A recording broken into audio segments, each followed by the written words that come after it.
안녕하세요. 꿀단지 PD입니다. 아이폰 XS와 XS 맥스가 9월 21일 출시되고 나서 해외에서는 안테나 게이트 문제를 제기하는 기사들이 조금씩 나오고 있습니다.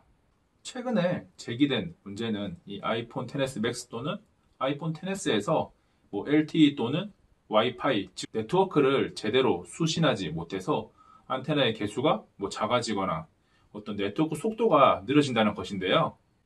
제가 가지고 있는 아이폰 XS 맥스를 이용해서 정말 이 LTE 환경이나 와이파이 환경에서 속도가 다른지 테스트를 한번 해보겠습니다. 네, 테스트를 위해서 아이폰 XS 맥스만 하게 되면 뭔가 비교 집단이 없으니까 갤럭시 노트 9과 G7 신큐를 함께 테스트하겠습니다.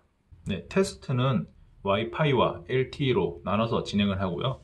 와이파이 테스트를 할 때는 지금 보시는 것처럼 유심을 완전히 다 빼놨습니다. 유심 트레이 자체를 모두 빼놨고요. 테스트는 요즘 속도 측정을 할 때 많이 사용되는 스피드 테스트를 사용을 하고요.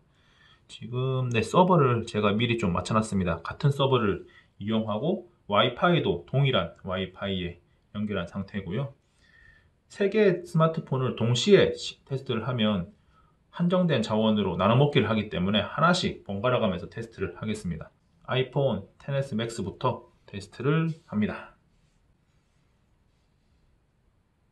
네, 다음은 갤럭시 노트 9을 테스트하겠습니다. 세 번째는 LG의 G7 신큐입니다. 첫 번째 테스트한 결과를 보면 아이폰 XS 맥스가 오히려 다운로드에서 가장 높은 값을 기록했고 업로드는 노트 9이나 아이폰 XS가 비슷한 수준입니다. 그리고 G7 신큐는 조금 떨어지는 수준이고요. 정확한 테스트를 위해서 한 2번 정도 더 테스트를 하겠습니다. 두 번째 테스트는 순서를 바꿔서 G7 신큐, 아이폰, 노트 순서대로 하고 세 번째 테스트는 노트, G7 신큐, 아이폰 순서대로 하는데요. 시험 관계상 영상에서는 생략하고 결과를 한번 보겠습니다. 세 번 테스트한 결과를 보시면 ping이나 지터 값은 여기서 보이지 않지만 전체적으로 차이가 없다고 할 수 있고요. 지금 노트 9과 아이폰 XS 맥스 같은 경우에는 엎치락 뒤치락 하면서 다운로드와 업로드에서 사실 그때그때 환경에 따라서 조금씩 차이 나는 부분을 감안하면 거의 우열을 가릴 수 없는 정도고요. G7 CQ 같은 경우에는 다운로드에서는 상대적으로 조금 낮고 업로드가 세 번째 테스트에서 103이 좀 놀랍게 나오긴 했는데 전체적으로는 노트 9이나 아이폰 XS 맥스보다는 조금은 떨어집니다. 다음은 LTE 환경에서 네트워크를 테스트할 텐데요. 여기 보이는 이 LG U 플러스의 유심 하나를 번갈아 끼워서 3번씩 테스트를 해서 결과를 비교하겠습니다. 아이폰 XS 맥스에 유심을 꽂았고요. LG U 플러스라고 나오고 있습니다. 그러면 테스트를 하겠습니다.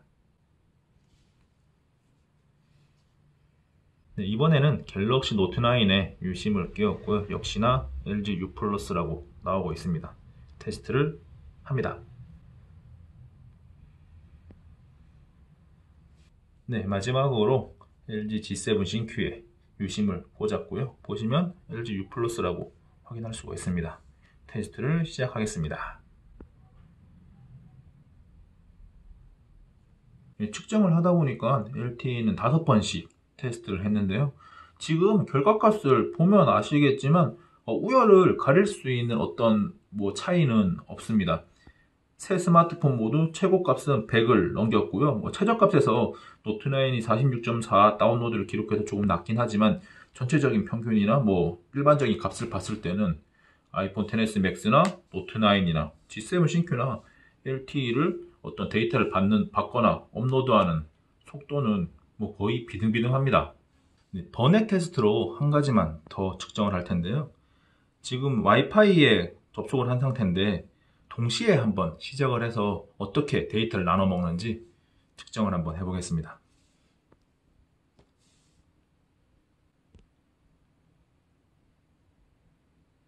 같은 와이파이에 접속해서 동시에 측정을 해보니까 조금 재미있는 결과가 나왔는데요. 다운로드 속도를 보면 갤럭시 노트 9이 52에서 68까지 가장 좋게 나왔고요. 아이폰 XS 맥스는 여기 보시면 40대, G7 신큐는 30대를 기록했습니다. 좀 격차가 났고요. 그런데 반대로 업로드는 갤럭시 노트 9이 한 10대를 기록하면서 가장 낮았고, 아이폰 XS 맥스가 뭐 한 20대에서 12.6까지 나오긴 했는데 중간 정도 값을 기록했고, G7 신큐가 무려 30이 넘는 값을 계속 기록하면서 업로드 값에는 가장 좋게 나왔습니다. 네, 지금까지 아이폰 XS 맥스와 갤럭시 노트 9, G7 신큐를 이용해서 와이파이와 LTE 속도를 측정을 해보았는데요. 결과를 보면 아시겠지만 우리가 뭐 안테나 게이트라고 부를 만한 그런 차이는 없었습니다. 물론 반복되는 측정 간에 결과값이 조금 오르락내리락 하긴 했지만, 역시나 같이 측정한 노트 9이나 어떤 G7 신큐와 함께 비교해봐도 그렇게 유의미한 차이를 보이지는 않았습니다. 제가 뽑기 운이 좋은 건지 모르겠지만 아무튼 제가 가진 아이폰 XS 맥스에서는 안테나 게이트를 발견하지 못했습니다. 아이폰 XS 맥스의 안테나 게이트 검증은 여기까지입니다. 잠깐! 구독과 추천 누르셨나요? 구독을 눌러주시면 유익한 꿀단지TV의 영상을 보다 빠르게 만나볼 수 있습니다. 여러분의 구독과 추천으로 꿀단지를 채워주세요.